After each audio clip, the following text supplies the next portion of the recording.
안녕하세요. 돈 되는 상식입니다. 정부에서 새로운 계획을 발표를 했는데요. 2021년에는 많은 지원이 있는 해인 듯 합니다.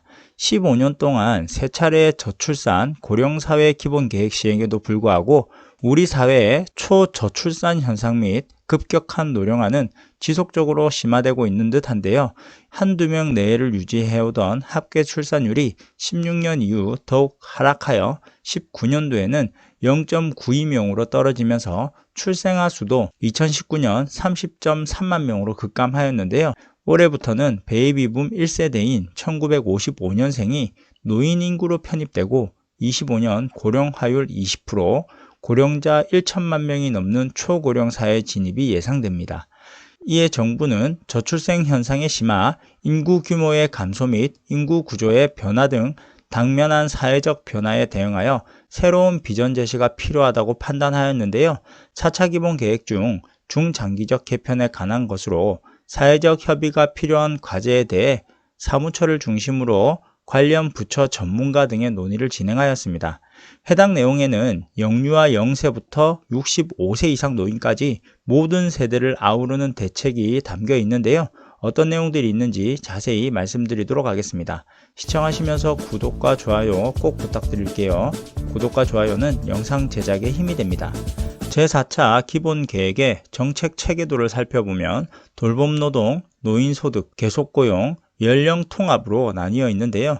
모든 세대에 대한 내용이 담겨 있습니다. 소요 재원은 5년간 약 21조 원이 증가하고 2020년 62.6조 원에서 2025년 83.4조 원으로 연평균 5.9% 증가한다고 밝혔습니다. 그럼 우선 2022년도에 출생아부터 영아수당을 도입하는데요. 영아수당 도입으로 0세에서 1세 영아는 어린이집 이용 여부에 따라 구분된 지원을 통합하고 영아수당을 도입하여 적정 비용 서비스를 획기적으로 지원합니다. 0세에서 1세 영아가 어린이집을 이용하게 되면 보육료 50만 원을 지원을 하는데요.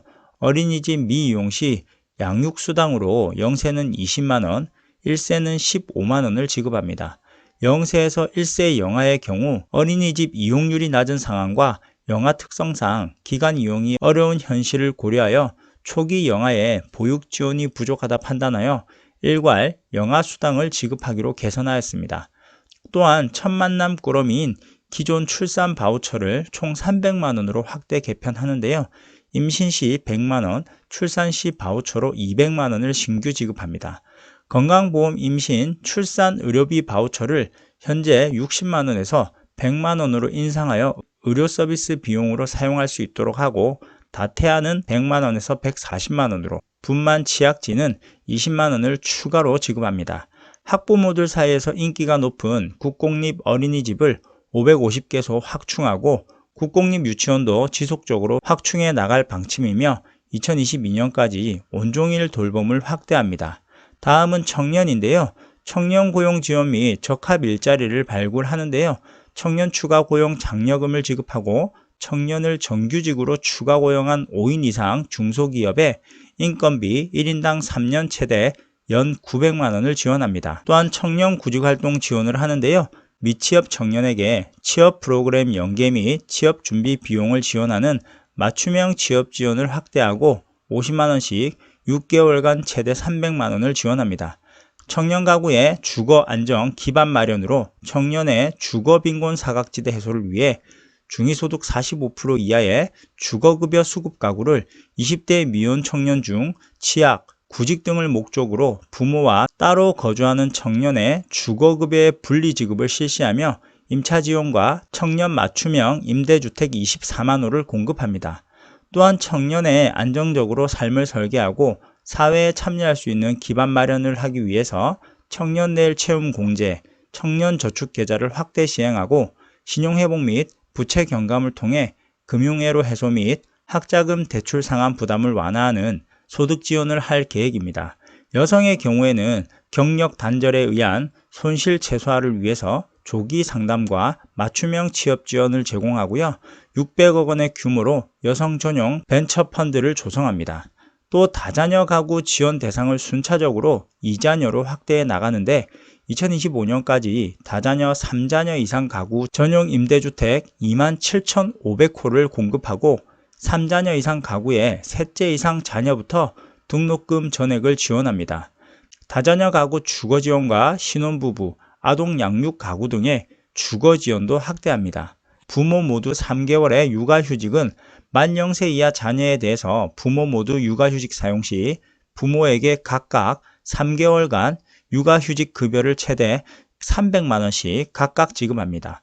만약 부모 모두 육아휴직을 사용하게 되면 각 3개월 동안 첫 달 최대 400만 원, 둘째 달 최대 500만 원, 셋째 달 최대 600만 원으로 총 1,500만 원까지 육아휴직 수당으로 지급받을 수 있습니다.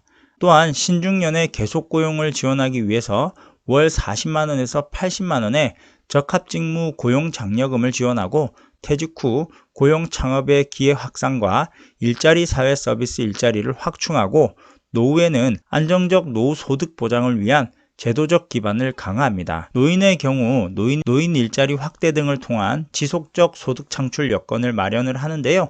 국민연금, 퇴직연금, 주택연금 등 각 연금제도의 소득보장 역할 분담 방안 마련 및 개별 연금 제도의 내실화를 추진하며 저소득 노인에 대한 소득보장 강화를 추진합니다.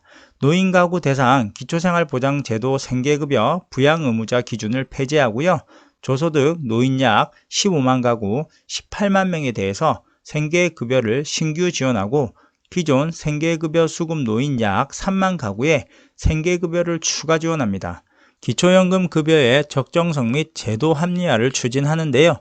기초연금 단계적 인상 계획의 정상 추진을 통해 전체 소득 하위 70% 수급자에 대해서 기초연금 월 최대 30만 원을 지원하고 기초연금 급여의 실질 가치를 유지하기 위해서 기초연금 적정성 평가를 실시하고 조정된 기준연금액을 적용할 계획입니다. 주택연금 가입 대상을 주택가격을 시가 9억 원에서 공시가격 9억 원으로 조정을 하고요. 전세를 준 단독 다가구 주택 및 주거용 오피스텔도 주택연금 가입이 가능하도록 개선합니다.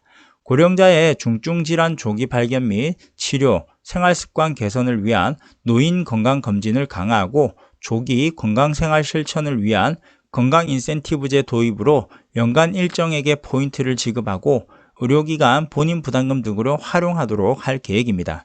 2025년까지 고령자 복지주택 및 리모델링으로 2만 호를 공급하며 고령자 보호구역을 2025년까지 3,000개소 이상으로 확대하고요. 노인 장기 요양보험 수급자를 확대합니다. 장기 요양보험 수급 노인을 OECD 선진국 수준 전체 노인 11%로 확대하고 재가 서비스 이용률도 전체의 75%로 확대합니다.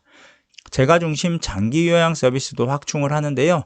수급자 상태 욕구에 따라 서비스를 혼합 이용할 수 있도록 하고요. 사례 관리를 강화하는 통합재가 급여 도입 및 서비스가 활성화됩니다.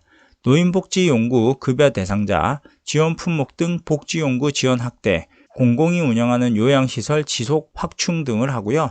고령자 맞춤형 공공임대주택 공급 확대를 시행합니다. 고령자 기존 영구임대주택에서 국민임대 수준까지 대폭 확대한다고 밝혔습니다. 이처럼 정부에서는 2021년도에 정말 많은 지원들을 내놓고 있는데요. 저출산 및 고령화에 대한 근본적인 접근이 필요하다 판단하고 지원을 계속해서 늘릴 계획인 듯 합니다.